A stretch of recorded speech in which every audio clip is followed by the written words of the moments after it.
Aminado ang prosekusyon na ikinabigla ng Department of Justice o DOJ ang naging anunsyo ng kampo ng mga Diskaya na hindi na sila makikipagtulungan sa investigasyon ng Independent Commission for Infrastructure o ICI hinggil sa anomalya sa flood control projects.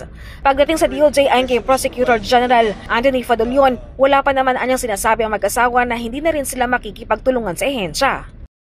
Nabigla kami, pero as far as the department is concerned, wala pa naman pahiwatig na sila ay hindi magpapatuloy na makipag-usap sa amin. Pero pagdating sa aplikasyon ng mga kontratistang Diskaya sa witness protection sa DOJ, gate ni Fadolion, wala sa posisyon ng mga Diskaya para mag-demand o magdikta sa proseso nila sa pagpili ng magiging state witness anomalya. Ako, ang personal na pananaw ko, I don't think they're in a position to demand anything at this time.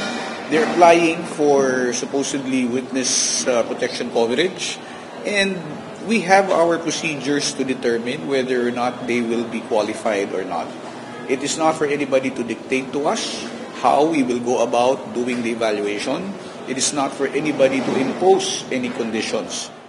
Nilinaw naman ng Prosecutor General na makakapagsampa pa rin sila ng kaso kahit hindi na rin makikipagtulungan ng mga Diskaya bilang potensyal na state witness sa investigasyon ng DOJ. I don't think it will hinder the filing of cases because even as we speak now, we are also looking into evidence where there is no need for a state witness. Yung state witness kasi, kakailanganin mo yan kung talagang yung kaso mo ay nanganganib na hindi magtuloy dahil sa kakulangan ng ebidensya, kakulangan ng direct link. That's the reason why we are probably looking into the statements of all these applicant witnesses. But then again, para sabihin na hindi na magtutuloy dahil hindi sila nakikipag-usap sa amin, ay hindi po mangyayari yun.